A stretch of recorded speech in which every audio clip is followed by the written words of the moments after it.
जय हिंद दोस्तों, स्वागत है आप सभी का आपके अपने यूट्यूब चैनल जैकपुर पे। तो आज के इस वीडियो में हम लोग क्लास 10th के हिंदी बी के लिए मोस्ट इंपॉर्टेंट सवाल लेकर आए हैं, जो आपका प्री बोर्ड एग्जाम में तो काम आएगा ही आएगा। साथ ही साथ आप लोगों का फाइनल एग्जाम काफ़ी नज़दीक आ चुका है, तो आप लोगों के लिए फाइनल एग्जाम के समय में वीडियोज़ नहीं बन पाता है, क्योंकि बहुत सारा प्रेशर होता है। हमें साइंस पढ़ाना होता है, मैथ पढ़ाना होता है, इंग्लिश पढ़ाना होता है, और सोशल साइंस के इतने सारे पार्ट्स होते हैं, आपका हिस्ट्री, ज्योग्राफी, पॉलिटी। तो वह उस दौर में जो है आप लोगों को, आप उसी बीच में कमेंट करने लगते हो कि भैया मेरे लिए ना हिंदी भी ला दीजिए, तो नहीं आ पाएगा। ठीक है, तो इसलिए ये सब वीडियोस को आप लोगों का लिंक जो है पर्सनल व्हाट्सअप शेयर करके रखिए पर्सनल में। ठीक है, जो भी आपका हिंदी भी होगा या फिर उर्दू के वीडियोस होंगे, तो उन सबको आपको सेल्फ में होता है ना, व्हाट्सअप में आप खुद को मैसेज भेज सकते हो, तो आपको वहाँ पे फॉरवर्ड करके रखना है, ताकि फाइनल एग्जाम में फटाक सा रिवीजन कर पाओ। ठीक है, तो चलिए शुरू करते हैं हम। यदि आप हमारे चैनल पे पहली बार विजिट कर रहे हैं तो सब्सक्राइब करना मत भूलिएगा, वरना आपकी तैयारी अधूरी रह जाएगी। चलिए, सबसे पहले बात तो देखिए, मॉडल पेपर से हम आपको रिवीजन करवाते हैं। ऐसा नहीं है कि अपने मन से कुछ पढ़ा देंगे हो जाएगा। तो आप पहली बात तो आप हम पर ब्लेम नहीं कर सकते हो कि आपका पढ़ाया हुआ नहीं आया, क्योंकि ये जैक के द्वारा बनाया गया क्वेश्चन सब है। अगर एग्जाम में आता है तो जैक के बताए हुए क्वेश्चन आते हैं, अगर एग्जाम में नहीं आता है तो जैक के बताए हुए क्वेश्चन नहीं आते हैं। क्यों? दूसरा कोई ऑप्शंस नहीं है, आपका प्रॉपर कोई गाइड नहीं बनता है, आपका प्रॉपर कोई बुक नहीं बनता है। तो आप पूरी तरह से निर्भर हो मॉडल पेपर पे। ठीक है, तो देखिए यहाँ पर सबसे पहला जो है पैसेज आपको जो दिख रहा है, ये मॉडल पेपर पे पैसेज है। आप लोग का हो सकता है कि कभी कभी जो पैसेज उठा करके डायरेक्ट छाप देता है एग्जाम में, वो लोग भी मेहनत ज़्यादा नहीं करना चाहता है। तो इसीलिए हर एक पैसेज को आपको अच्छे से पढ़ना है। इसके पहले वाले पार्ट भी मैंने बनाया है, उसको देख लीजिएगा। अब जितना देर हम आपको बताएं, इसको आप देख लो, इसको स्क्रीनशॉट ले लो। ठीक है, अब हम डायरेक्ट इसके क्वेश्चन आंसर पे आएंगे। कह रहा है कि दुराचारी व्यक्ति किस प्रकार का बड़प्पन बटोरना चाहता है। तो दुराचारी व्यक्ति जो होता है, दूसरों में काम में बाधाएं उत्पन्न करके जो है उत्पन्न करना चाहता है, और बहुत अपने आप को होशियार समझता है। ठीक है, तो हम लोग बोलते नहीं है दूसरे के काम में अड़ंगा डालना। क्वेश्चन नंबर 2 पे आइए। कह रहा है दुराचारी व्यक्ति के कानों को अच्छा नहीं लगता है। तो जो दुराचारी व्यक्ति होते हैं ना, उसके कानों को किसी का भी प्रशंसा, आप किसी का भी बड़ाई कर दो उसके सामने, उसको अच्छा नहीं लगेगा। ठीक है, चलिए क्वेश्चन नंबर आते हैं 3 पे। कह रहा है कि दुराचारी व्यक्ति अच्छे काम नहीं कर सकते हैं, क्योंकि क्यों नहीं कर सकता है भाई वो अच्छे काम? क्योंकि मन की कुटिलता उन्हें अच्छे काम करने से रोकती है। भाई, मन की जो कुटिलता होती है ना, उसको अच्छे काम करने से रोकती है। ऑप्शन क इसका सही जवाब होगा। क्वेश्चन नंबर 4 पे आइए। देखिए, कह रहा है कि मन की बीमारी कुछ दिनों में किसकी बीमारी बन जाती है। अब ये जो मन की बीमारी है, वो कुछ दिनों में शरीर की बीमारी बन जाएगी। अभी तो आपका मन का बीमारी है, बाद में वो शरीर का बीमारी बन जाएगा। ठीक है, क्वेश्चन नंबर आइए 5 पे। कह रहा है कि कलाई खुलना मुहावरे का क्या अर्थ है। तो कलाई खुलना मुहावरे का अर्थ है असलियत का पता चलना। अब कुछ बच्चों को मैं यहाँ पे एक हिंट्स देना चाहूँगा। आप लोग ना सोचते हो कि भैया ने जो बता दिया वही आएगा एग्ज़ाम में। ठीक है, 100% यही आएगा। भाई, ऐसा नहीं होता है। ठीक है, आपको इससे हिंट्स मिलेगा। जैसे आपको यहाँ पे हिंट्स मिल गया कि मुहावरा से क्वेश्चन आता है, बस आप तुरंत निकालो व्याकरण का बुक, मुहावरा पढ़ कर चले जाओ, एक क्वेश्चन वहाँ से आ जाएगा। तो आपको देखना है कि जैक किस तरह से हिंदी बी के क्वेश्चन को सिलेक्ट करता है। जैक जो है कैसे कैसे क्वेश्चन देता है, कैसे कैसे ग्रामर से क्वेश्चन आते हैं, कैसे कैसे कहानी से क्वेश्चन आते हैं, कैसे कैसे पोएम से क्वेश्चन आते हैं, लेटर में क्या देता है, पैराग्राफ में क्या देता है, ये सब आपको हिंट्स लेना पड़ता है वीडियो के माध्यम से। ठीक है, अब ऐसा नहीं है कि कुछ भी नहीं आता है। 30 to 50% तो आता ही आता है मॉडल पेपर से, है ना। लेकिन कुछ जो होते हैं वो इधर उधर से भी आता है, जिसको आपको अपने अनुभव के आधार पर करना होता है। तो देखिए, क्वेश्चन में आपसे कहा था कि कलाई खुलना का तो असलियत का पता चलना, ऑप्शन बी। आइए अगले सवाल पे। अब जैसे यहाँ पे देखा है, प्रस्तुत काव्यांश को ध्यानपूर्वक पढ़कर सही विकल्प का चयन कीजिए। अब आपके काव्य जो होते हैं, जो कविता होते हैं आपके बुक का, उसको डायरेक्ट क्वेश्चन बना करके दे देगा। और उसके बाद देखिए, सबसे पहले इसका राइटर का ही नाम ये लोग पूछता है। ठीक है, तो आप लोग को राइटर का नाम सब याद होना चाहिए। ठीक है, तो मैंने ट्रिक से वीडियो बनाया है हिंदी वालों के लिए, ए वालों के लिए भी, बी वालों के लिए भी। तो मैं जो है कोशिश करूँगा आप लोगों के व्हाट्सएप ग्रुप में उपलब्ध करवा दूँ, इसलिए आप लोग व्हाट्सएप ग्रुप को ज्वाइन करके रखिएगा। संकट में कौन घबराते नहीं हैं? तो संकट में वीर जो होते हैं, कायर डरपोक नहीं, वीर वीर नहीं घबराते हैं। ठीक है, ऑप्शन गौ। चलिए अगले सवाल पे आते हैं। अगले सवाल में देखिए, कह रहा है आपसे, कठिन पंथ को देख कर कौन सदा मुस्कुराता है। तो कठिन पंथ को देख कर कौन सदा मुस्कुराएगा? तो कर्मवीर। ठीक है, नेक्स्ट आइए। असंभव किसका शब्द है? तो ये जो असंभव शब्द है वो किसका है? कायरों का। कायर लोग जो होते हैं वही बोलते हैं कि असंभव है, नहीं हो पाएगा, लेकिन बहादुर जो होते हैं वो करके दिखाते हैं। गिरिशृंग का शब्द अर्थ क्या होगा? तो गिरिशृंग का शब्द उच्चतम पर्वत श्रेणी, ऑप्शन ख इसका राइट आंसर हो जाएगा।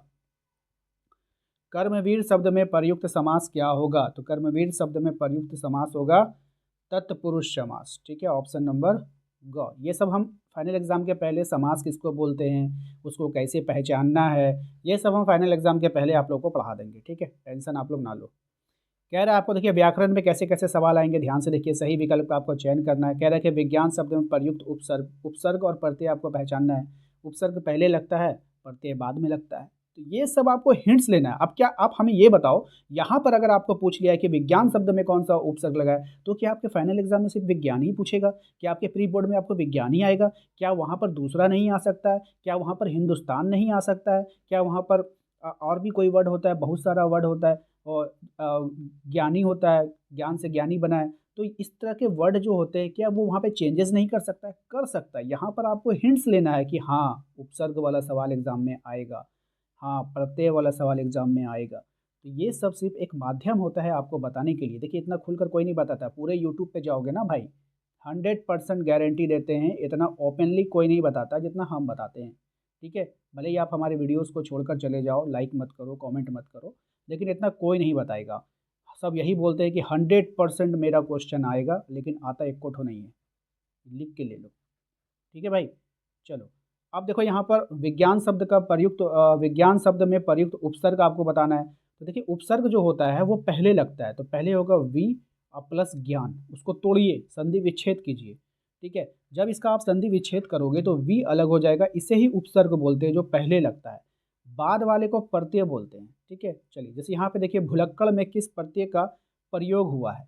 तो भुलक्कड़ में जो हुआ है प्रत्यय का, वो अक्कड़ है ना, अक्कड़, सॉरी अक्कड़। तो अक्कड़ कहाँ है? ऑप्शन गौ में है।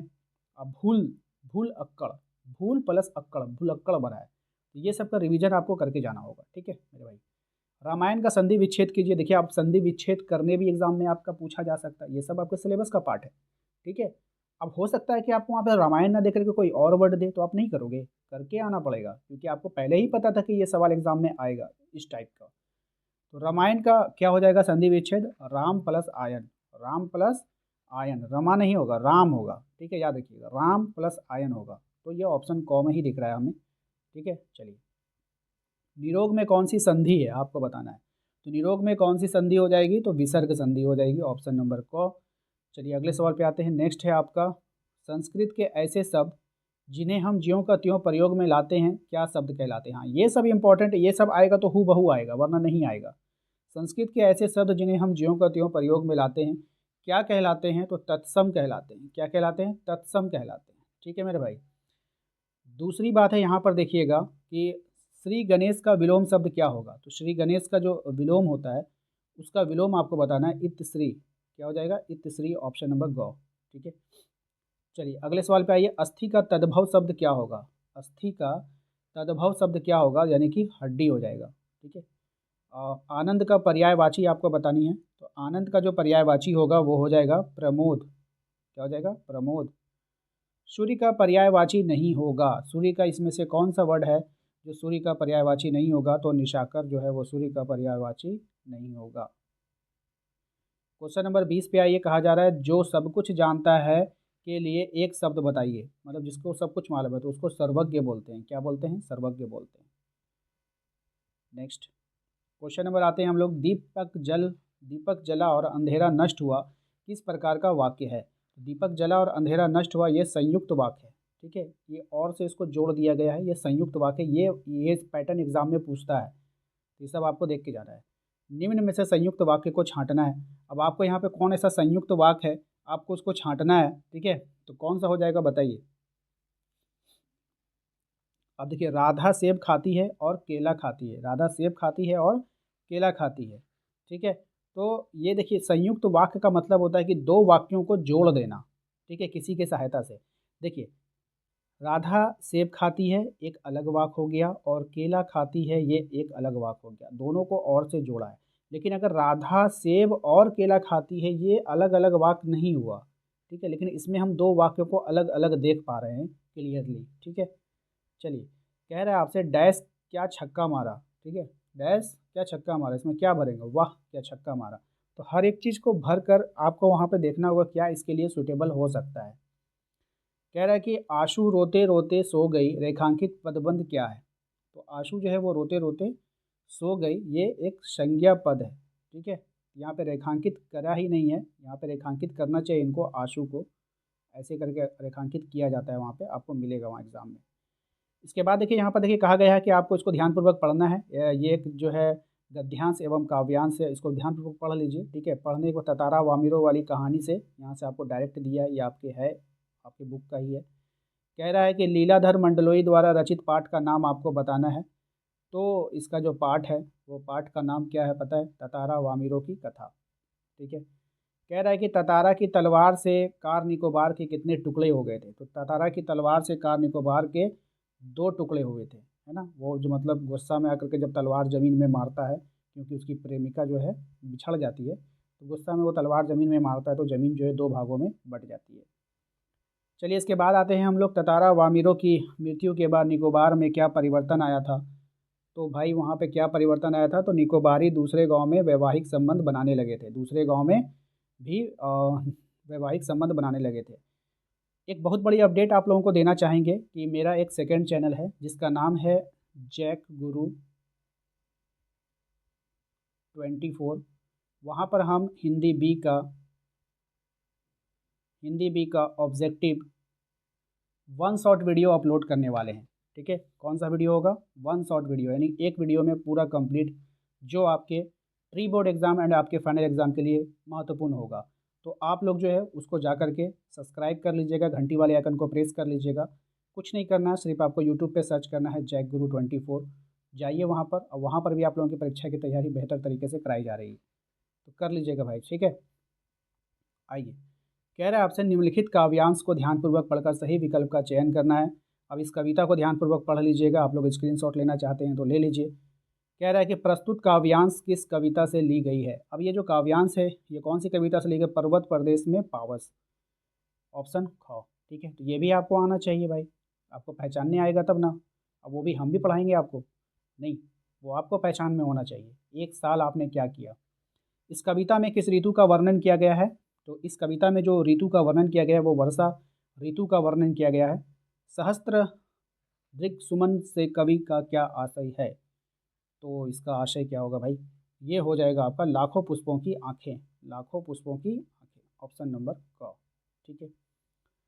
आइए क्वेश्चन नंबर 31 पे आ जाते हैं। अब पाठ्य पुस्तक से क्वेश्चन आंसर आप लोगों का स्टार्ट हो चुका है। बड़े भाई साहब के लेखक ने कितनी कक्षा से मतलब बड़े भाई साहब जो थे वो लेखक से कितनी कक्षा आगे थे, ये आपको बतानी है। तो 3 कक्षा जो है उनसे आगे थे। लेखक की माँ सूरज ढलने पर क्या करने को मना करती थी। तो लेखक की माँ सूरज के ढल जाने पर क्या करने को मना करती थी, पेड़ से पत्ते तोड़ने को मना करती थी, ठीक है। नेक्स्ट है, शुद्ध आदर्शों की तुलना किससे की गई है। तो शुद्ध आदर्शों की जो तुलना की गई है शुद्ध सोने के साथ की गई है।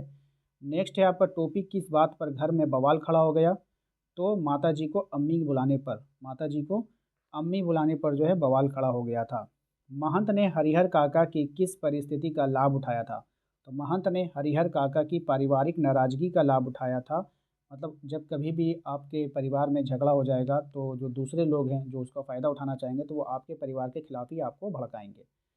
कबीर दास ने अपने पहले पद में परमात्मा को कहाँ कहाँ देखा है। तो अपने पहले पद परमात्मा को कहाँ कहाँ देखा है। तो सृष्टि के कण कण में देखा है। किस में देखा है, सृष्टि के कण कण में देखा है। मीरा भाई किसकी चाकर बनना चाहती है। तो ये मीरा भाई जो है कृष्ण की चाकर बनना चाहती है, ठीक है। नेक्स्ट आते हैं, छाया भी कब छाया को ढूंढने लगती है। तो छाया भी छाया को ढूंढने लगती है जेठ की दोपहर की तीखी गर्मी को। मतलब जेठ में ना बहुत ज़्यादा गर्मी पड़ती है, इस कारण से छाया भी छाया को ढूंढने लगती है। नेक्स्ट है आपका, कंपनी बाग में रखी तोप को वर्ष में 2 बार किन अवसरों पर चमकाया जाता है। तो वर्ष में 2 बार 26 जनवरी और 15 अगस्त को, ठीक है। चलिए ऑप्शन नंबर ख। क्वेश्चन नंबर आते हैं 14 पे, कहा जा रहा है कि उसी नगर ने कबूतर को कैसे बचाया था। उसी नगर नहीं, उसी नर है, ठीक है। उसी नर ने कबूतर को कैसे बचाया था। तो अपना मांस देकर, कैसे बचाया था, अपना मांस देकर। आशा करते हैं आप लोगों को आज का ये वीडियो पसंद आया होगा। वीडियो अच्छा लगा है तो लाइक करना है, चैनल पे पहली बार आएँ तो सब्सक्राइब करके घंटी वाले आइकन को ज़रूर प्रेस कीजिए, ताकि आने वाली हर एक वीडियो का नोटिफिकेशन आपके मोबाइल पे जाता रहे। मिलते हैं नेक्स्ट अगले वीडियो में। Thank you.